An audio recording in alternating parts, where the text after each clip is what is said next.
He's was told to be a little more authoritative. Really? With his directions after yesterday. Oh, we need to talk about that.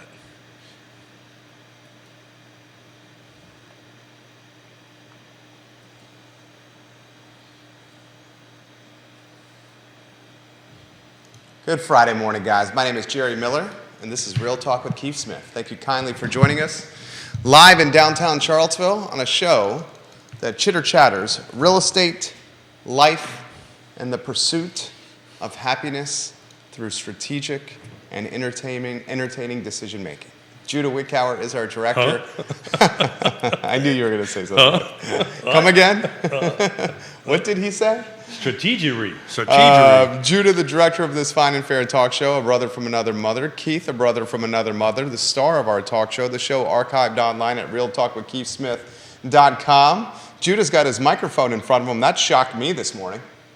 So, Judah, what's this about being more authoritative? What's that all about? Oh, I don't know if he's got a 3-shot setup. He's doing quite a bit right now. Does he have the 3-shot ready to go? Yeah. One of these days, what we really should do is put a camera on him. Oh, he has a camera on him. Does he? Yeah, it's right here. Right there. There's 7 cameras in the studio. I've been doing this so long, I don't even see the damn thing. Is it 7? 1, 2, 3, 4, 5, 6?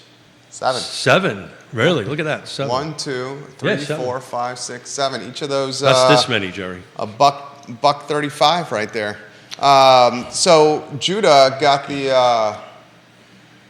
authoritarian, maybe not the best description. I encourage in a stern voice. We have a new podcast. A new show. And the new host did not apparently know that me counting down from 3 and pointing at him meant that you're live.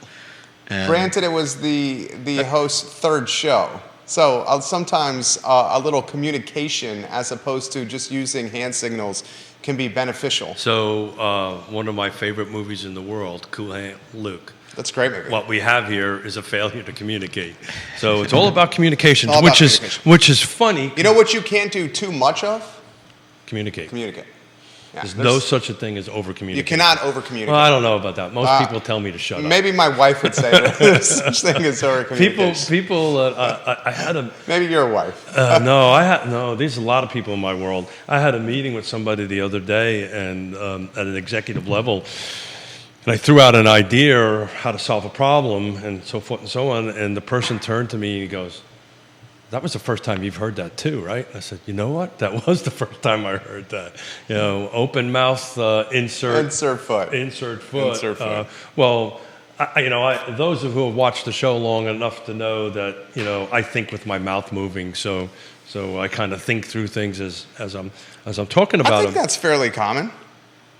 Not a lot of people. I know a lot of people that actually thoroughly think about something before they say that. I don't think I've ever been guilty of that. So it doesn't mean that I don't say anything worthwhile. It's just whatever's in my heart and head comes out, and sometimes it's entertaining, sometimes it's good, sometimes it's like, Smith, I can't believe you just said that. But what I want, there's a couple things, and I'm glad that we had this little authoritative conversation, because later on, after we take a look at this AMI data, which just really rocked my world. I never really did the percentage differences in growth in a short period of time. I want to talk about some conversations I've been having with buyers, because I'm trying to get speak with buyers to come on the show to talk about their experiences, and it's a little difficult. Most people are not as comfortable in front of microphones and cameras as maybe you and I are, and so having 7 cameras and 1, 2, 3, 4, 5, I think it's 5 microphones. Yeah. A director, a host, a co-host can be a little intimidating. That's fair. Totally fair. On that end of it. But look, while we're talking about this data, any real estate agent that is watching or listening, do me a favor, if you got a minute, type in a couple of success stories you've had with buyers recently. In other words, how you help them navigate the process either prior to the contract or after the contract. How we used our skills and our professionalism to help navigate clients through, this buying of homes and selling of homes is a very complicated process. And so anybody, I'm going to tell a couple of recent stories, but anybody on there, if they can I'll chime in. highlight my friend Gary Palmer. Hey, We'll Gary. highlight Ray Cadell. We will highlight Mr. DL. Scott Q, one of your happy clients over there. Jamie Turner, the real estate investor. Scott Thorpe, the commercial broker. John Neal, the commercial broker. One of the Shenandoah Valley's finest backstops is watching, Mr. Michael Plecker. There you go. Trip Stewart, the prolific real estate investor watching the program. Harold Hertz, another prolific local real estate investor. Liza Borchis, MJ Hey, Liza. Arquette, the queen of marketing, and Cully Baggett, the developer, just to name a few. Viewers and listeners, the show is dynamic, and we encourage you to shape the discussion by asking questions or sharing your experiences like Keith is about to do. Well, let's talk about the AMI first. Well, this gives folks an opportunity to go ahead and type in and share some experiences. And Should J-Dubs put the slide up? let's put the slide up. Okay, you're calling the play-by-play here on the slide there. So what I did, and this is a direct result of conversations I had at the Virginia Governor's Housing Conference, was took a look at the Charlottesville Metro Statistical Area, so it's called the MSA, for the area median income, so AMI. So we'll use these acronyms regularly, but MSA means the Metro Statistical Area, which is Charlottesville, Albemarle, Fluvanna, Nelson, Greene. It does not include Louisa. Okay. Louisa's in a different MSA. And area median income is AMI. So these numbers we're going to throw out here in a minute, and the slide looking at it, is whatever that number is, then that's the middle, right? 50% above that number make more than that amount. 50% of that number make less than that amount. And it was interesting. So if you look at that slide, 2016, 17, 18, 19, and 20, and to include 21, it was, there was a couple ups and downs, but it was a kind of a gentle slope if you take a look at the trend line. But what I found interesting, from 20 to 21 to 23, there was a 30% jump. So 2020, now I'm telling you how old I am. 2020 to 2021, it was 93,900 and 93,700. So let's call that flat. Okay. So it was $93,000 for 2 years, from 2020 to 2021.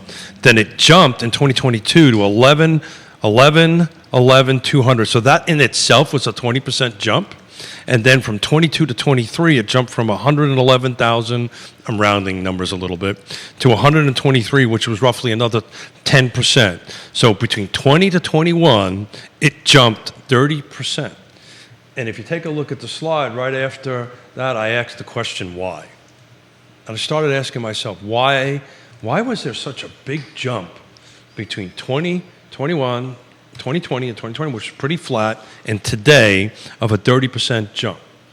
And I'm going to let you jump in because I want to have you share your reasons first, or your thoughts first, and then. I think this is a direct reflection of a handful of factors. Factor number one, we have had an influx of out-of-market population, out-of-market people. I see it firsthand all over my neighborhood.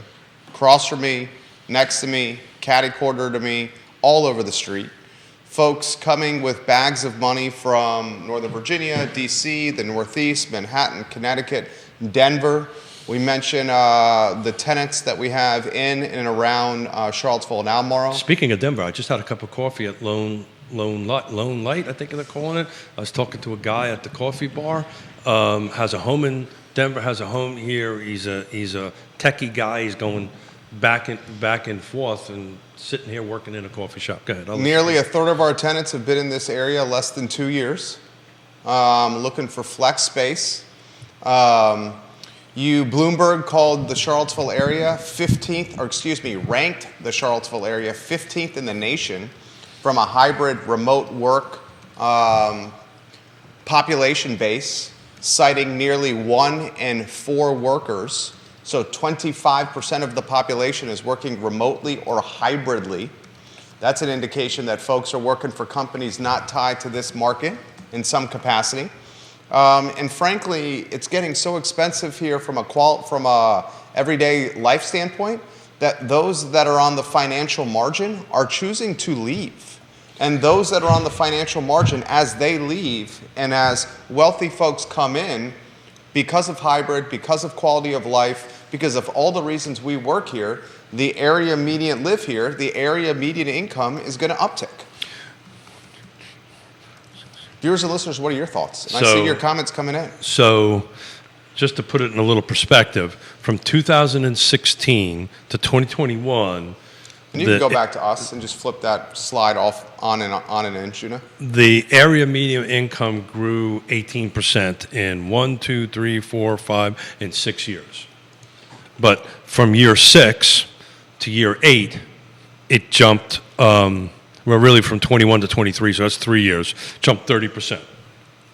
So it's roughly 10% year over year if you divided it equally. Even I could figure that one out on that end of it. But so I've been asking myself, okay, so where did this income go? Because in 2016 it was 77, 2017 76, 1889, 1989. So basically, 216, 217 was flat, 218, 219 was flat. There was a jump of 89 to 93 between 19 and 20. But once we got past 21, it just rocked and rolled. So the question is where did what was happening during that time? Yeah, so this was the pandemic, right? Yeah.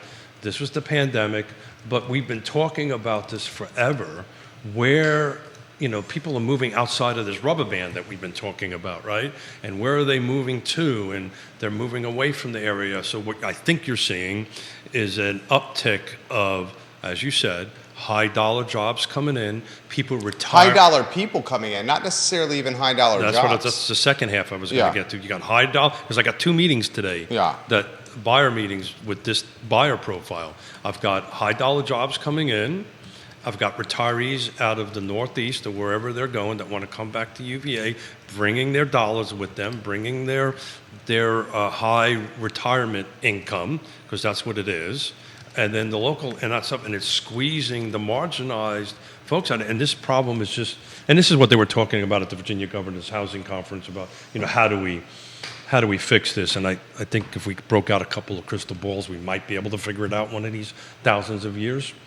But I really wanted to know where they went, right? And I started looking at the other side of the mountain, and I started looking at the MSA that has Louisa in it, and you're starting to see a balance of income there. You're not seeing these big jumps. I don't have the data with me at the moment, but you're not seeing these big jumps, Jerry, of that. But this is only solidifying that the people that are in this area, right, in this MSA, in this metropolitan statistical area, are moving into other ones that are working here, and they're traveling this hour and a half, or whatever the time lane is. I mean, take a look at the data at Lake Monticello, right? $350, I think it is the median sales price. I have to look it up. I don't know off the top of my head. Way back when, that was where the quote-unquote blue collars, or that's where your quote-unquote starter house is. I just was shocked. I didn't know the percentage swing until I did it this morning. Multiple people are asking for me to relay our information of what's going on at Charlottesville High School and the fact that it's closed today due to no teachers and substitutes available for work. I will share that news for you on the I Love CVille show, guys, at 12:30. I appreciate you asking the question. I will get to the comments about AMI here. I'll highlight this with Keith Smith. Northrop Grumman has got that new $200 million facility in Waynesboro. Got a client that's moving. I got a client that is running the construction side of that whole 331 jobs at this headquarters by 2028. Yeah, so my point. What do you think the average income is of those jobs? Oh, I don't know. I actually asked my client that to see if they would know. I got that information. I would love to hear it. $94,000 the average income. Let's call it 6 figures. 331 jobs, fully staffed by 2028. 6 figures, that's Waynesboro. That's a headquarters in Waynesboro. 331 people, Northrop Grumman investing $200 million in Waynesboro, and the average income, $94,000. So while you're every year you have raises, they get perks, they get bennies, and they get salary increases. Yeah. So while you were looking at that, I was just going to take a look at what the AMI was for the other side of the hill. Back on the just to wrap in the school teacher thing. It's exactly this conversation we're talking about right now. Area median income, or this is the household income, is $123,000. If you put two teachers' salaries together, you don't even get close to that. Starting teacher, I can tell you in Fluvanna County, is around 50 grand. So you put two of them together, that's 100 grand. You're not there. I think the Charlottesville situation is a reflection of violence in the schools and deteriorating professional conditions from what the teachers have relayed to us. And I'm really the wrong guy to talk about this because I grew up in the New York City school system where, just getting in alive and out alive was a win. So I think when I entered high school in the early 70s, the city was broke in the amount of teachers, the student ratio of teachers to kids went from 30 to 60. I literally didn't go to high school my last 2 years of high school. They didn't even care. So I come from it from a very different perspective, and that's for your noon show. I just wanted to throw out my 12:30. My personal 12:30. James Watson, your brother-in-law, this Friday this is obviously the talk of town, what's going on at Charlottesville High School. Sure. He says this Friday, today, when the high school does not have enough substitutes or even full-time teachers, you have to wonder how much the cost of living is impacting the ability to maintain or attract teachers. Well, that's the comment I was making. Right. He also says, additionally, parents who may be struggling have less time to put into their schools and their students as parents. It's a great comment from James. We've been sent by 7 teachers that work at Charlottesville High School a video of a massive brawl that took place yesterday within the school. I am not going to air the video. I will show the video to Judah here for context so he's prepared for the program. Multiple teachers trying to break up the brawl yesterday, and they were called into... Do they have a resource officer there? Charlottesville High School does not have a school resource officer. There you go. Albemarle County Public Schools have brought the school resource officers back. The teachers were called into a meeting after school yesterday after Charlottesville police was called to the school. You had nearly a dozen Charlottesville police officers on site at Charlottesville High School yesterday. And administrators tried to work with the teachers and explain, look, you're essentially going to have to do more with less. And the teachers have said, enough, we're frustrated. And they have it's a sick out. There's a sick out today. Look, a staged and strategic sick out. And by the way, back when I was growing up, the teachers were unionized. You're not even unionized here. Charlottesville's a union. Yeah, Charlottesville is union. Yeah. Shows you how much I know about it. But look, it's tied into housing and tied into what we're talking about. This is kind of the direct result of not having enough housing to meet those needs, and it adds all kinds of level of frustration. But $123,000, I don't know any city school teachers. I don't know what the average salary is of it.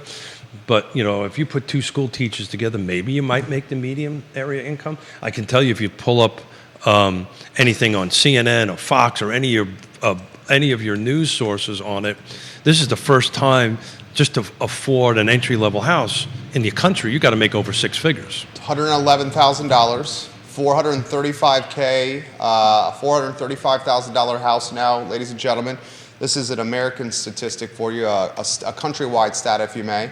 If you take a $435,000 house, you got to clock about $111,000 as a household for a $435K purchase. We'll welcome Mayor Snook to the program. Hey, Mayor, how you doing today? Nikki Chambliss, Tom Powell, welcome to the program. Julian Shaver, thank you kindly for joining us. Seth Liskey, looking forward to seeing you on Monday at 8 a.m., one of downtown Stanton's prolific investors. Joshua Tracy, welcome to the program. Kevin Yancey, Johnny Ornalis, Kyle Miller, Heather Walker, one of Johnson Village's finest, Albert Graves, Bob Yarborough, Rob Neal, Chad Wood. Hello, and thank you kindly for watching the program. So the area median income for Stanton, Waynesboro, MSA, which includes Augusta, is $78,000. So the last time we were close to that was 2017. So their 2003 area median income for Stanton, Waynesboro, MSA, which includes Augusta County, is $78,000.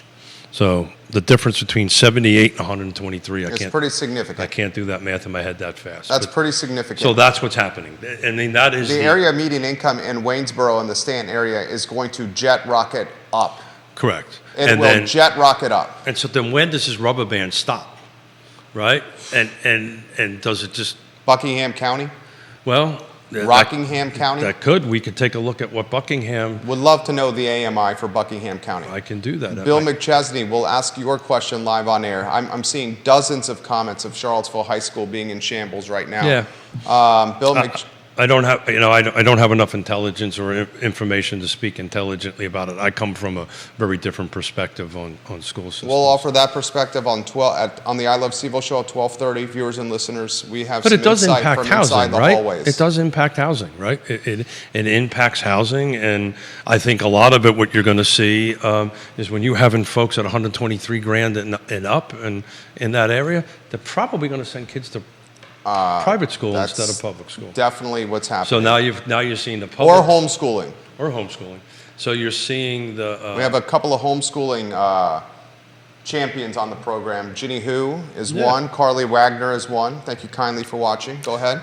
Yeah. Well, the only person that can homeschool my kids would be my wife, because you would not want to be homeschooled from Keith Smith. Lonnie Murray, welcome to the program. One of my favorite viewers and listeners, Betsy Nugent on the show. She's got a flawless forehand on the tennis courts. Dan Pettit, your backhand, flawless as well.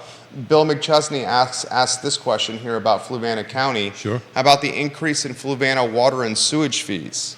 How do you think that will affect the sales in Fluvanna County? I also have this question coming to you as well.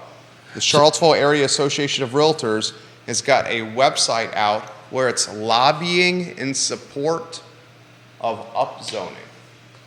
People are asking your thoughts on that. First, the fees in Fluvanna.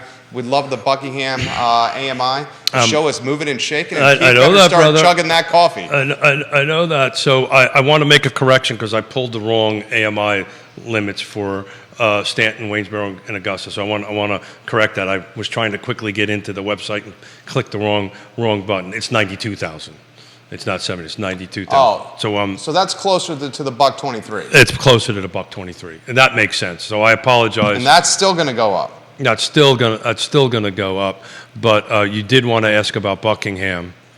I was actually in the rent calculations, not the household calculation. So Buckingham is 75. That's a pretty large delta. 75, yeah. 75 AMI for Buckingham County versus the 123.3. It's 123.3, right? 123, 300,000. Yep, for the Charlottesville MSA. Which includes Fluvanna County. So what was the question on Fluvanna? Was the water? Fluvanna County, Nora Hunt. Nora Hunt's got a good question for you. Back on the Lake Monticello water rates. Yeah. What they really, if you picked up a copy, Bill, if you pick up a copy of the Fluvanna Review, all 3 pages of it. Sorry, did I say that out loud? Which newspaper is not 3 pages?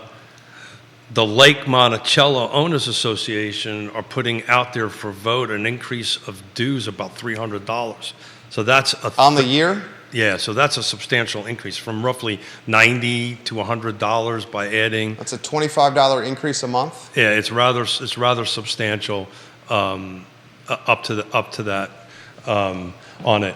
So the water and sewer thing, I could probably talk about a couple hours on that. The question is you first need to kind of understand the history of it, which I do intimately.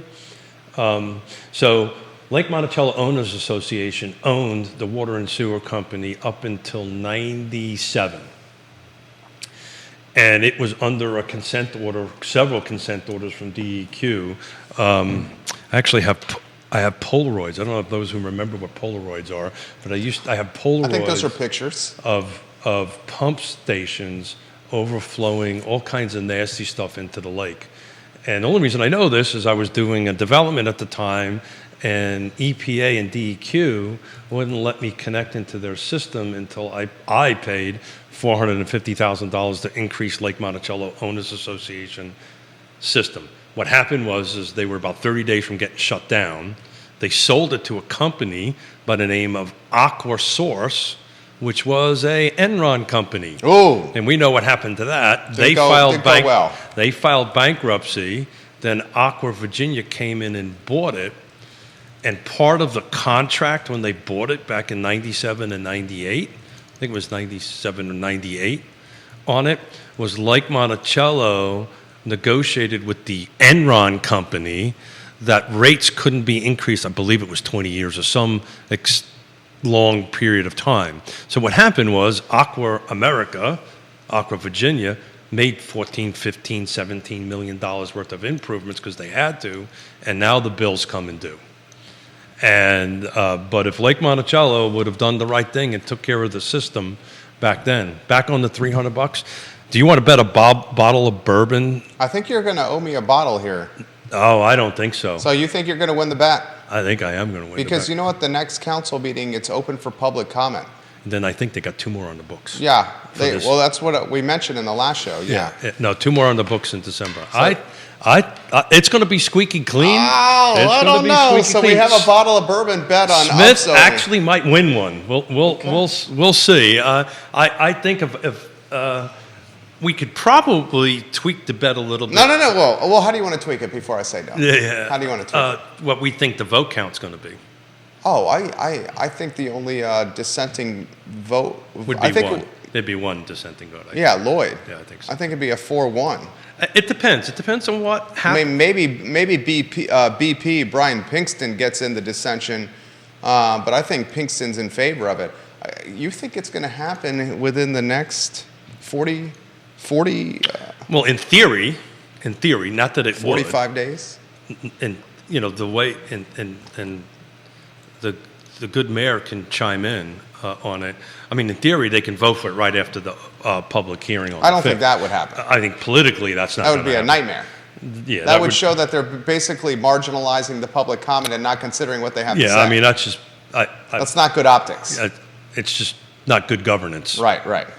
Forget about That would the mean optics. we don't care what you say. We had a vote no matter what. Yeah, well, or you can take the approach of this has been going on for a while. It's been fully vetted. It's been thoroughly vetted at the planning commission level and all that stuff, that it could do that. But it will pass. The question is it this year or next year? And the question is does Smith win a bottle or lose a bottle? Who do you think the mayor's going to be, by the way?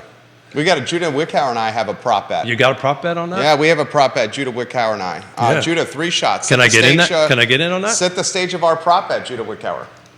Yeah. Got a 3 shot. You got to do a little chitter chatter on the talk show this morning. And be a little authoritative. Yeah. Yes. Yes. Go, We're, Judah.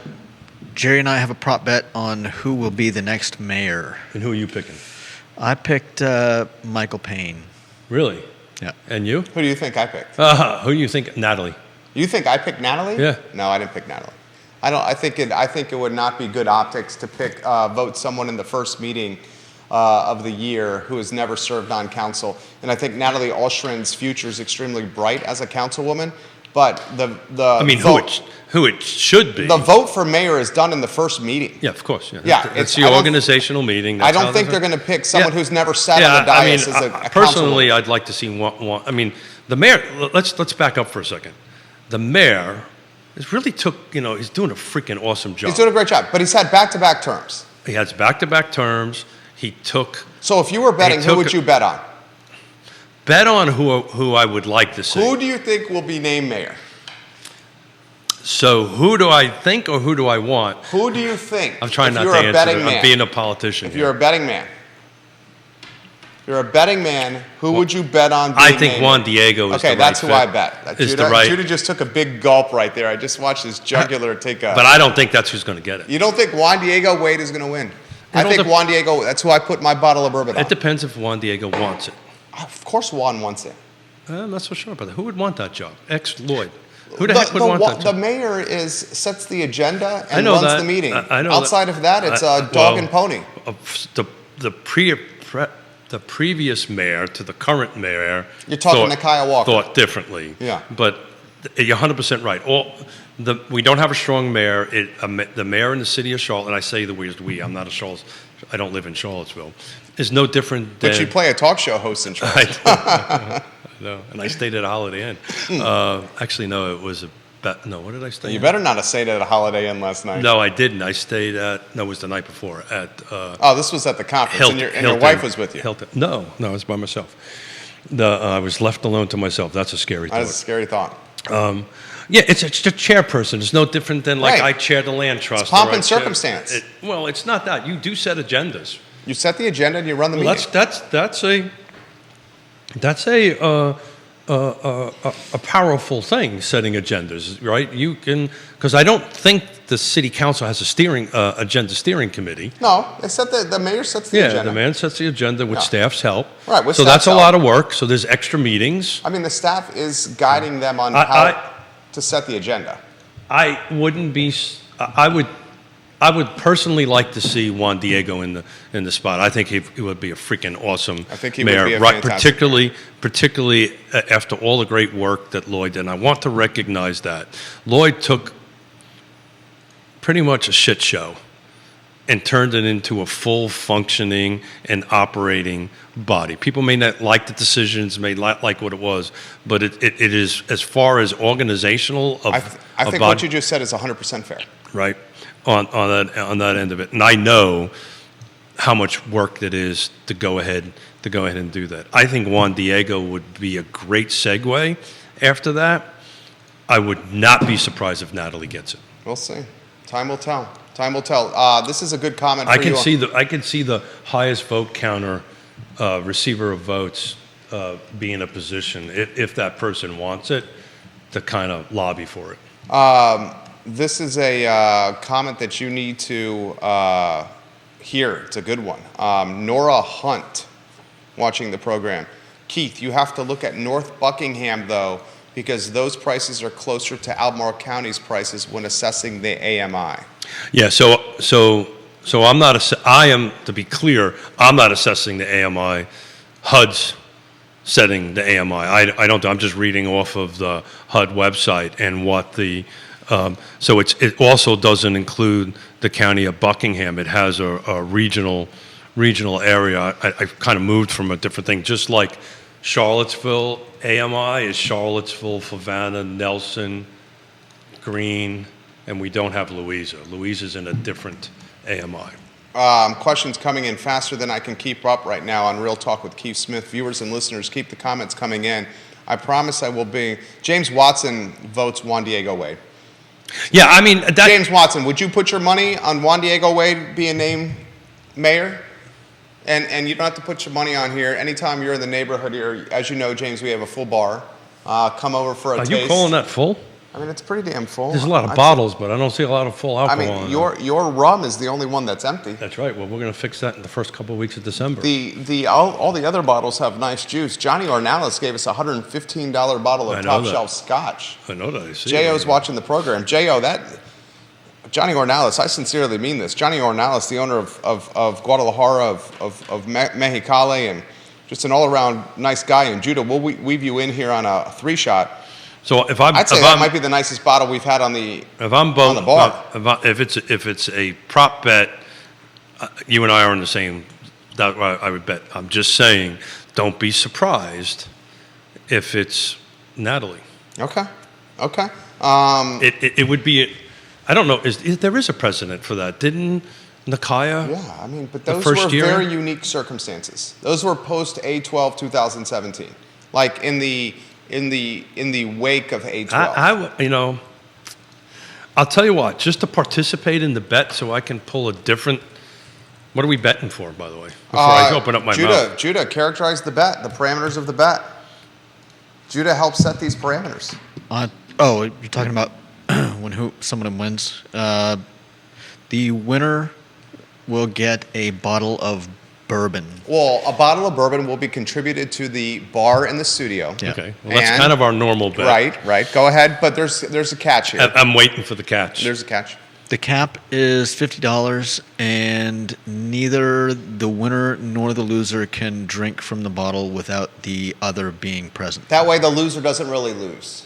So if the loser, but that's what we always do. I know, but he The $50 cap is going to be hard to keep. it's extremely difficult for me because I went character. But we wanted to do So it. you agreed to the $50 cap. All right. So He asked for the cap, I agreed. I will participate in that, and my choice will be Natalie, just to be different. I happen to think I'm probably going to lose So that you're one. gonna. Wow, I think. But we got. I'm what- gonna win 2 bottles. I think you're going to of win. No, I don't think you're going to win that first one, brother. You don't think? No, I think I'm going to win 2, 1 from you and him on this bet. No, I don't think so.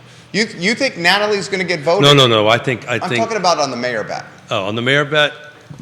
You're talking the upzoning bet. Yeah. This man thinks upzoning is going to be approved and greenlit before December 31, 2023. That's what Keith thinks. It's what I'm saying it's after that. It's what my crystal ball is telling me, and it could be completely cracked and broken, which it has been lately anyway. Oh, Bill McChesney was right. He also said part of our bet was no plastic bottles. Oh yeah. Yeah, you can't buy a plastic bottle of booze. Yeah. Good call, Bill McChesney. Bill, Mayor thank you McIntyre. for clarifying that. James I didn't Watson, even know it comes in plastic. But James Watson says all council members are great. I would definitely put my bets on Juan Diego Wade being the next member, the next mayor. He says all of them are qualified though. James for the sake of the talk show, I will pick Natalie. Okay, I'll do it. I'll take that. We're going to take that action. We're going to take that action. It's more about stocking your bar back up rather than. I think the bar is fair. No, it's not. Somebody should take a picture of that. Isn't the only empty bottle over there Keith's rum? No. Hold on. I'm sorry, people. We got off. The Ragged Branch is 20% full. So the Scotch is nearing its end. So back on Lake Monticello, for the people at Lake Monticello, do yourself a favor, pay attention to the Lake Monticello Facebook and pages on that. There is on the table a potential increase or request or a vote for increase of dues by $300 a year. So jumping from roughly $900 to $300, adding $300 to that starting 2024. So it'll go in front of, I think in June or something like that for a vote. And that has about a snowball's chance in hell of passing. Because, HOA docs matter, right? Covers and restrictions matter. In order for an increase in dues at Lake Monticello, you have to have a significant percentage approving. That's exactly right. You've got to have a majority vote in favor of it to do it. Questions coming in fast and furious. Tim Carson, welcome to the program. Hey, Tim, how's it going? Brittany Gray, welcome to the program. Brittany, thank you for the message that you did on Facebook. You're a rock star. Todd Rath, welcome to the show. Tom Stargell, the Golden Apple Award winner. Cascadia's finest, Andre Xavier, thank you for watching the program. Queen of Keswick, Olivia Branch on the program. We love you, Olivia. Lonnie Murray, hello and welcome to the program. Tim Carson, good morning. All right, this is a good one for you. The Charlottesville Area Association of Realtors has got a website out, and I'm going to send it to you. I want to make sure I have the URL.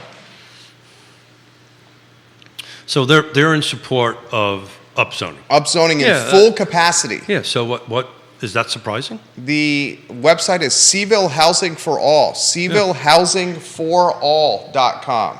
Well, as you know, I'm pro-housing, right? So this is not surprising to me. And I'll tell you what, I'm thankful they're taking a position.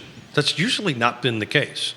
So the fact that Carr now is out there actively taking a position, regardless of what that position is a huge win. That's a huge win.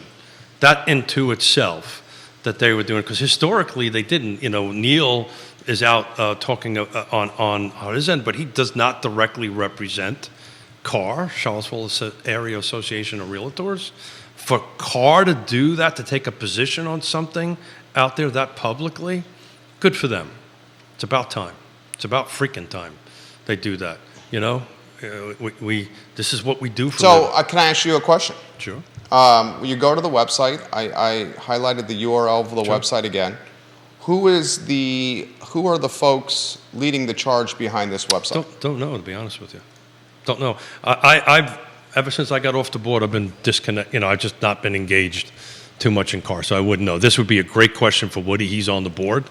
Woody's watching the show. On it, don't know. CVille Housing for All. It's probably they have a communication committee or team or whatever that has series of agents and board members on it. Don't know, but when I came off the board 2 years ago, I've kind of focused on doing my thing and getting good data out there and doing stuff. But I do. You can ask a couple more questions, but I do want to talk a little bit about the value of buyers agents in some of the conversations I've been Oh, having. absolutely. We will talk that question, buyers, agents, and values. I'm very curious if friend of the program Woody would share any insight. Well, on, he's out in California. He's in San Diego right now teaching classes, so I know he's not gonna. If he's got it on, Oh, he's watching. yeah, cool. Well, he's see it is 9 o'clock, 8 o'clock, 8 o'clock. 8 o'clock in the morning. Yeah. Out there, so he's probably getting ready for his first class. Katie Pearl, welcome to the show. Kristen Smith, welcome to the show. Mr. DL, welcome to the show. Katie, it was good to see you the other day at the KWA event. Thank you. She's great people. Mm-hmm. Fantastic. Great question. You know what her nickname is on the program? No, I do not. KTP. KTP. We call her KTP. Big fan of KTP. Yeah, so One of our top, KTP, I'm going to go ahead and get ballsy here and say a top 10 commenter and viewer and watcher of the show. her name comes up quite regularly. KTP. Yeah, and thank you for watching and sharing with us. So, any other quick questions to attack before We can go ahead if you want to talk commissions. Yeah, so I don't exactly want to talk commissions. Okay. What I want to talk You don't like that word. eggs, commissions, Eggs. turtles, chickens. It's, Why is, okay, go ahead. I'll stop. yeah, I mean, because it just kind of gets you into a little bit of a slippery slope. What kind of slope is that? Yeah, that one too. Okay. That's why the bar is light. Maybe. Excuse me. No problem. Yeah. So I had. I'm sorry. No, I'm good. Okay. I have more coffee. Here to help. Well, I've got a pocket full of my own little lozenges.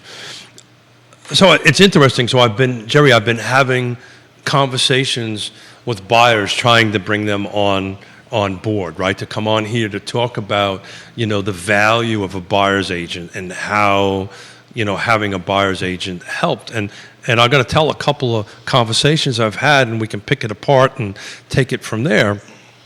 And I'll start off with one in particular. We're not going to talk about who, what, when, and where. Just there's going to be a general conversation because I promised them I wouldn't use their names and so forth, the particular circumstances. But I spoke to a recent client that we just helped buy, happens to be a neurosurgeon, relocating from another part of the country to here, wasn't starting his job until 2024. So this relationship was a referral, right? So it started with a referral about a year and a half ago, moved from a referral to a basic relationship. We were communicating in phone calls and emails and trying to get basic information. Then it moved into a customer, right? So if you look at the state law, there's these terms that you can take a look at what a customer is and what a client is. And then once we started when he started to talk about or wanted to talk about specific locations and properties, we entered into a buyer-broker agreement and set up the buyer-broker agreement, how I get compensated, so forth and so on. So the value that we brought to the table was, I was telling this couple that's moving to this area, they wanted to wait and rent here for a couple of months and then buy in 2024. I said, look, in my opinion, you don't want to do that. I think now's the time to do it. They bought about 3 months ago, closed about 2 months ago on it.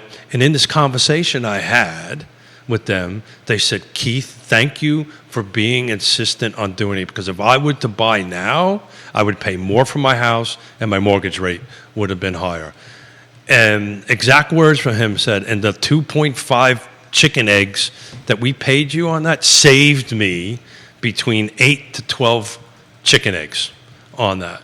So my 2.5, what the value that we bring as buyer's agents to the table, having honest and open and direct conversation and guiding this client through it, ultimately saved them money, because if they would have waited to buy now, they would have bought a more expensive environment. Substantially more expensive environment. Plus, they were lucky to get about 6.25. They would at least today pay 1 point more, which is about we're somewhere around 7.25, 7 1/3, somewhere like that on the 30-year. Then they had 20% down and so forth and so on. They didn't have enough cash, so that's the value we brought to the table. Second conversation I had is a current client, and we'll leave the builder out of this. A current client, first-time home buyer. married, about ready to have their first child in December. The builder, you ready for this? Put the wrong color siding on the house. I got a phone call about 2 weeks ago, in tears, wrong color siding on the house. And what, refused to fix it?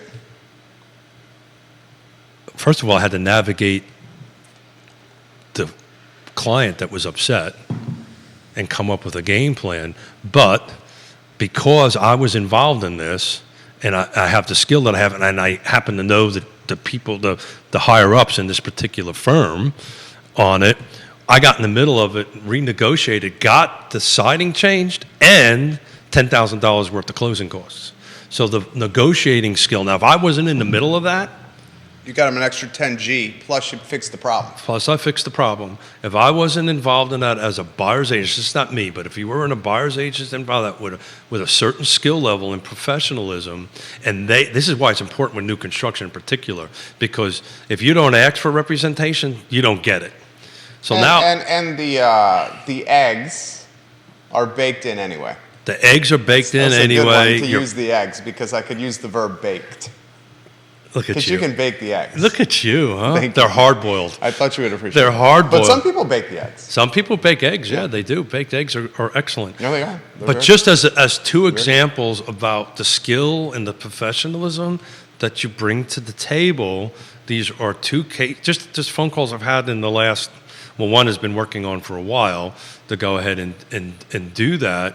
You know, they've got their siding fixed, and this is hardy plank, so it's baked on enamel. All the siding had to be removed, replaced, plus for their inconvenience. And here's the other problem is she's due in December, and the house is ready to be done in December. Okay. And we're trying to navigate getting the house completed in time before the baby is born, or saying, you know what, we're going to defer the closing until January, let you have your baby, get settled in and move into the house. It's just a couple of quick examples about how having a trusted advisor and a professional represent you can help and could actually save you money. In one case, we saved the client money by being insistent, saying, look, you got to do this now, you got to do this now. And this is a neurosurgeon, right? And he thought he understood what he was doing. That's the second comment that he made. He said, I thought this was easy until I got in the middle of it.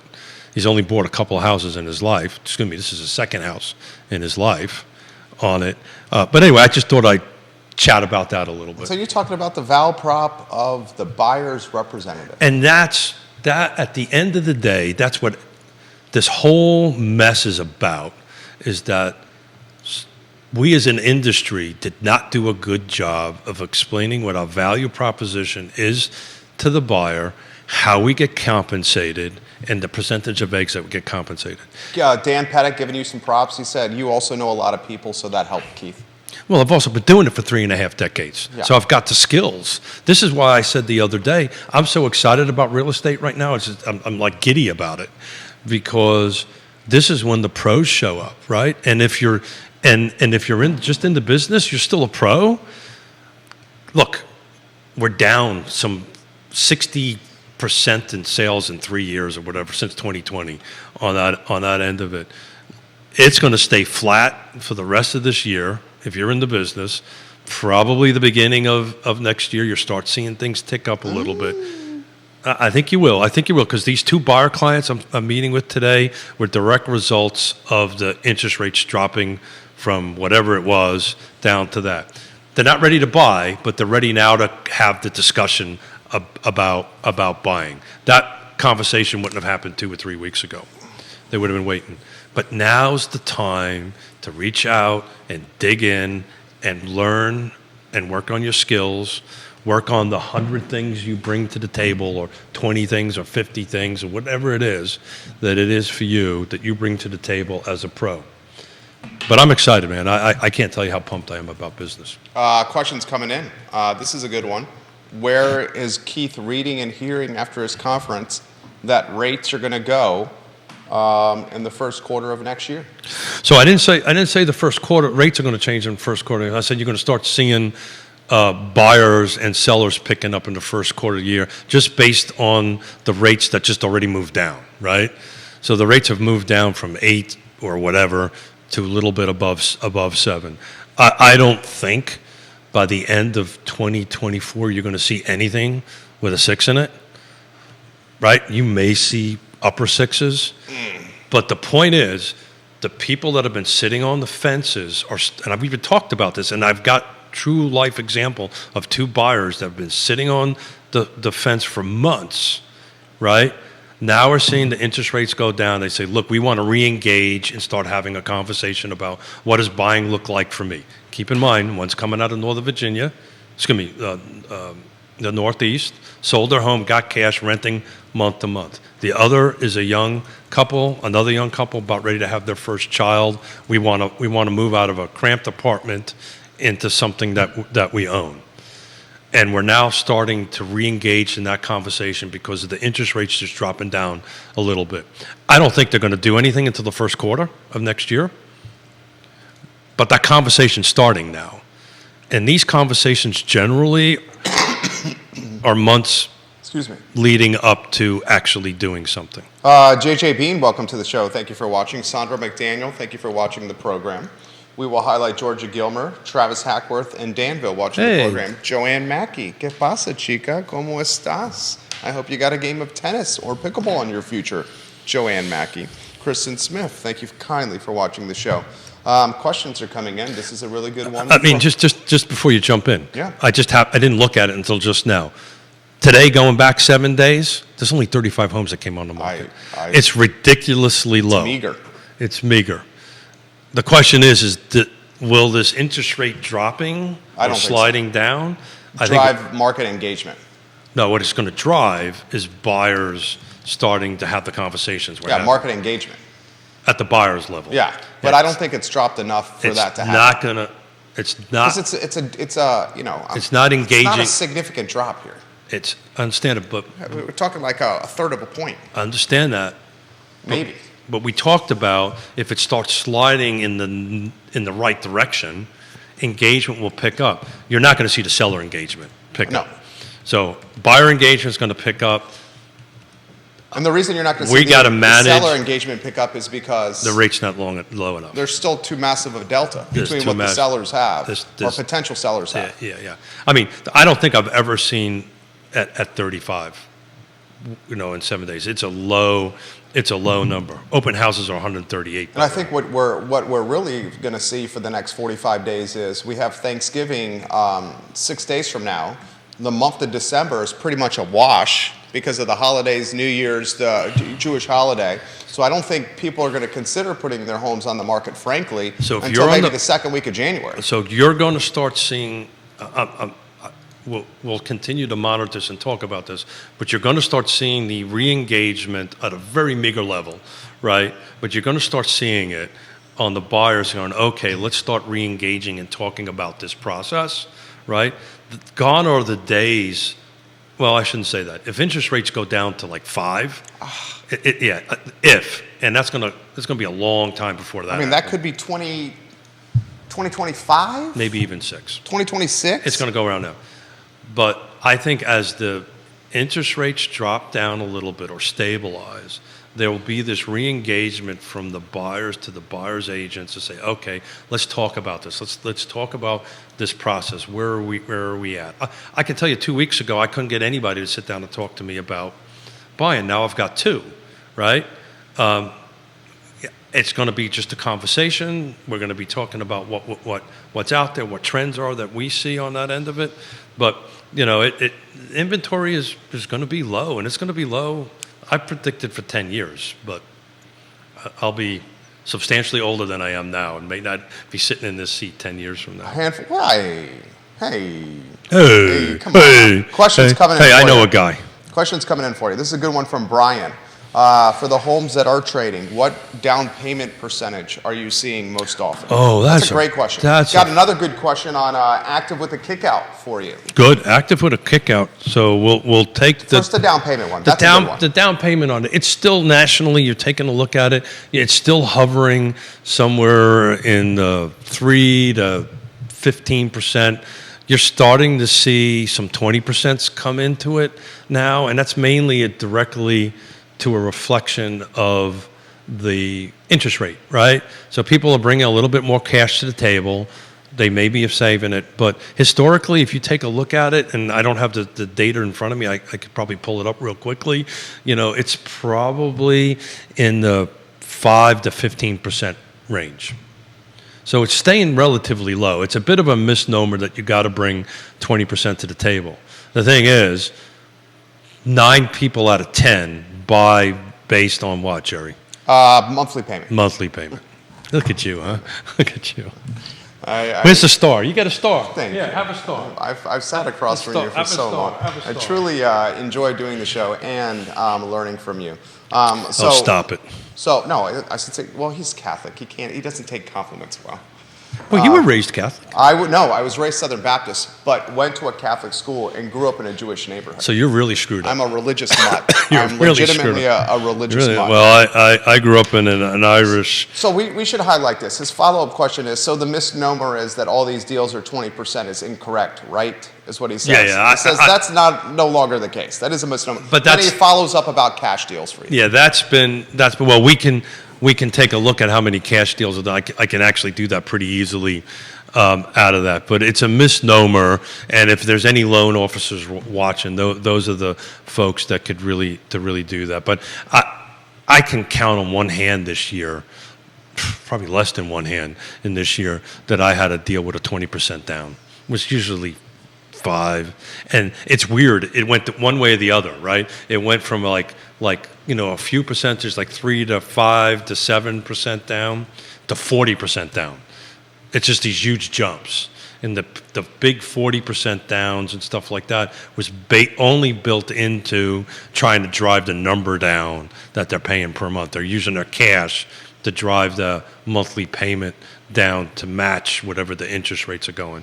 So it's an interesting thing. But while your fingers are firing, I'm going to go ahead and take a look at.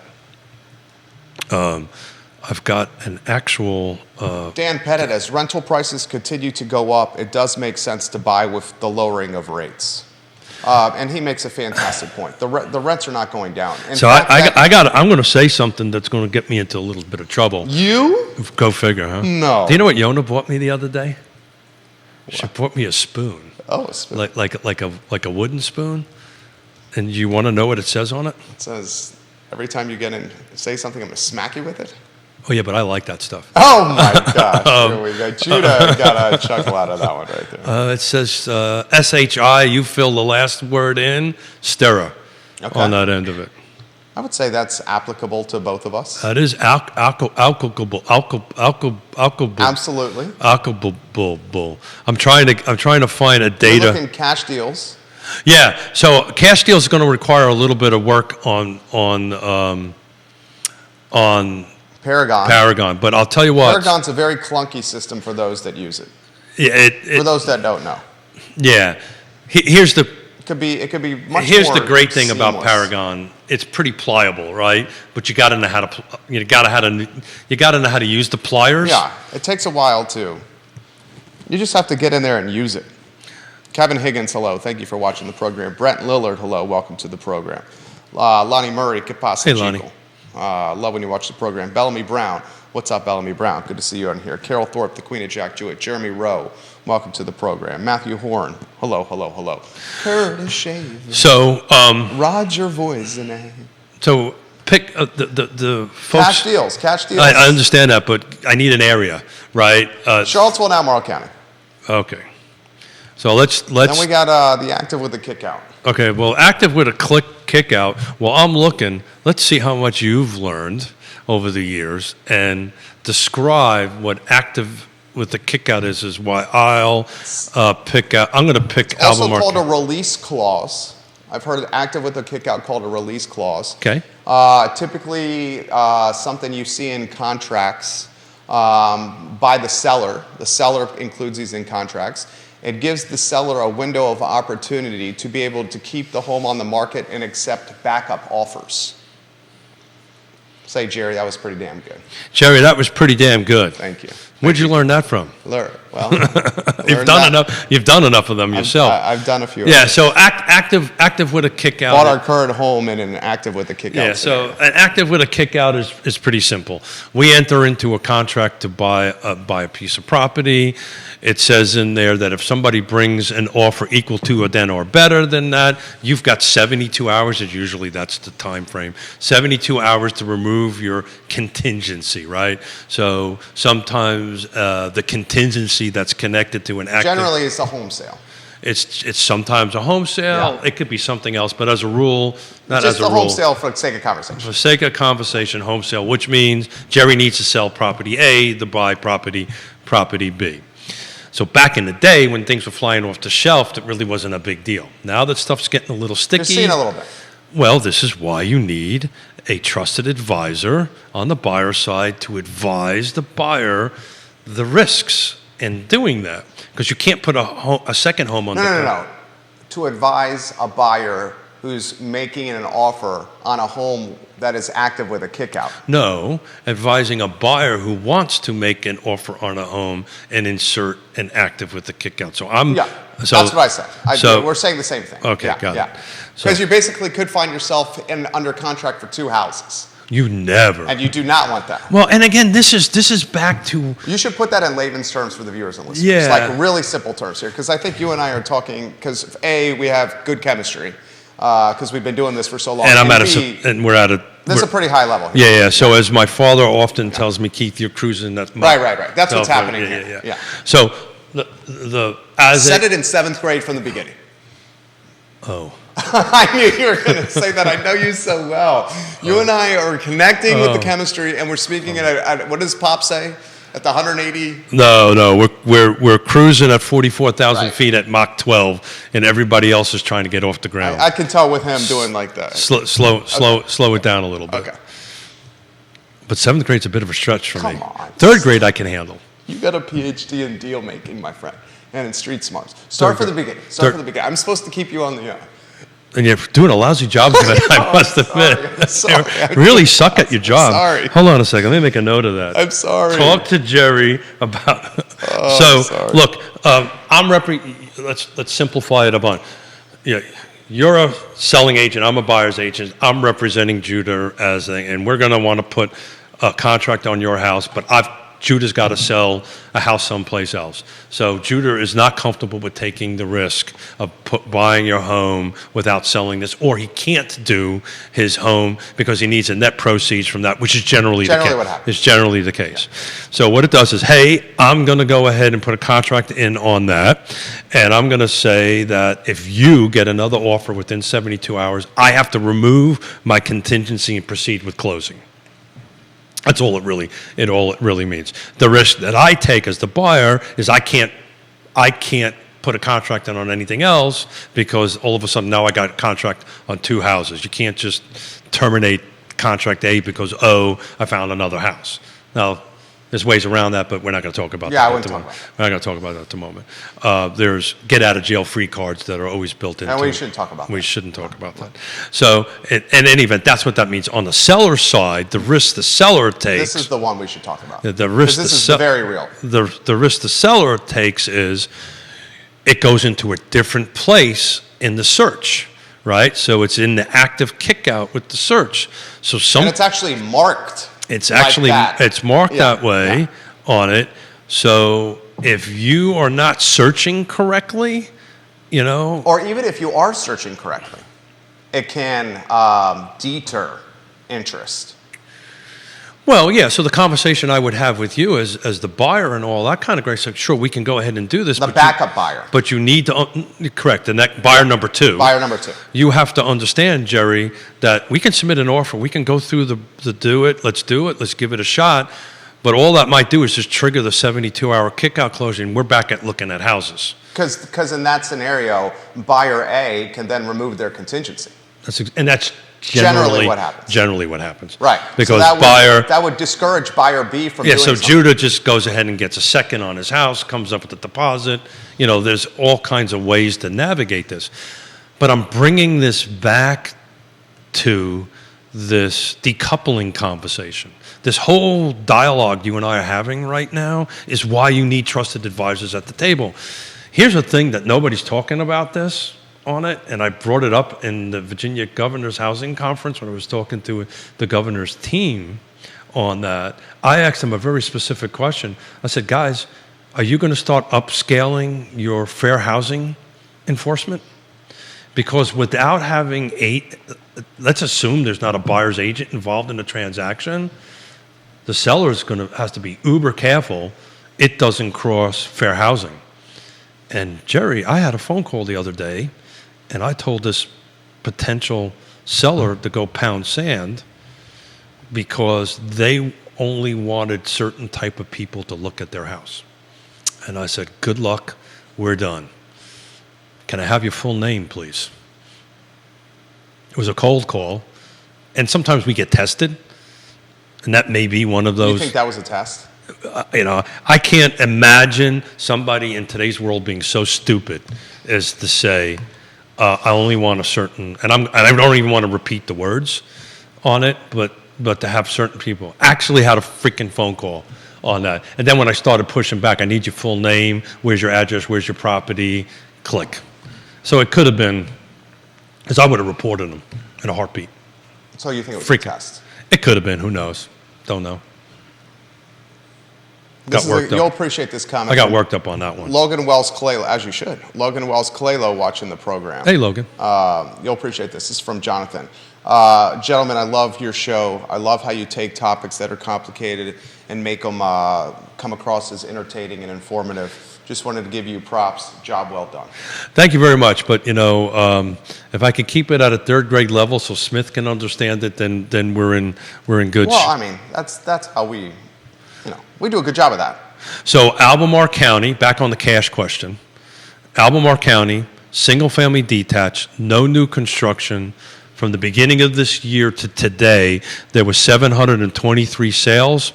226 of them were cash. 411 of them were conventional fixed. So those are, this 3 to 7%. I can't pull out how much were 10%, 20%, that kind of thing. But I can tell you 26 of them, 226 of 763, and if somebody was smart, we could probably figure out the percentage on that pretty quickly. I got a calculator, I can do that. I appreciate the kind words. Yeah, thank you. Brett Fish, welcome to the program. Thank you kindly for watching on LinkedIn. Judah Wickhauer, your wheels are turning over there, and we're very mindful of your time as we head to 11:30. Keith Smith. Oh, shucks. We need to let the viewers and listeners know we are in the saddle on Monday. We're on the saddle on Monday. Yeah. And are you heading out Wednesday? We are in the saddle on Wednesday. Okay, then we're good. Yeah. We will be gone a week from Monday, though. A week from this coming Monday. You're going to be gone a week. For that Monday. So Monday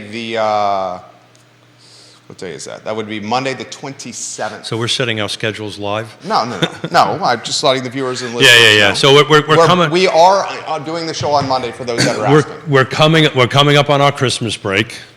And then we'll probably, by the end of that, have some announcements for December, because Yonna and I are doing our annual trip away the first couple of weeks of December, and then Christmas falls on Monday this year, so we might have a limited number of shows in December, but we'll go ahead and do this. But I am working on some exciting stuff for January. We've got Lisa Steravent trying to schedule a day and time for her to physically come in, give a year-end wrap-up and a year production. So I'm really excited about that. We'll have Woody sit with us on that. And I'm still working on trying to bring in buyers. So any agents out there that are watching and listening, if you've got a buyer who's willing, ready, and able to come and sit with us, please reach out to me. I'd love to have them talk about their experiences and, did we, as buyer's agents, bring value to the table, and what did that look like, and what that process was like. So I want to start talking about that in a positive, kind of like a masterclass kind of scenario, but get the buyers themselves to share their experiences, because clearly we're not doing this as an industry, and we need to take the opportunity to kind of do that. DP gives us a little ribbing, a second grade level. No, thank you. I agree. I like it. I usually say I keep it at a third grade level, but that offends third graders. So You did a hell of a job today. yeah, I had a good time. Manicured, Keith Smith. A couple days old. Love the mustache. What he did with the mustache was good. Fantastic. Keith Smith is a realtor. Yeah, that's right. Look at that. Huh? He's a realtor. I actually do this for a living. And he would love to help you in the buying and selling process. His firm, Yes Realty Partners, Yonna and Keith Smith. Is growing, and we'll have some announcements. And partners is growing. It is growing. We'll have some announcements depending on how the December cycle shows set up on that coming here shortly. So Yes Realty Partners is growing. I would very much encourage you to reach out to them about the buying and selling of real estate. They are fantastic. Judah Wickhauer is fantastic, the director and producer of this fine and fair talk show. Keith's show is archived at realtalkwithkeithsmith.com, where he has... Oh, my trusted partners. There we go. Trusted partners, please pull it down.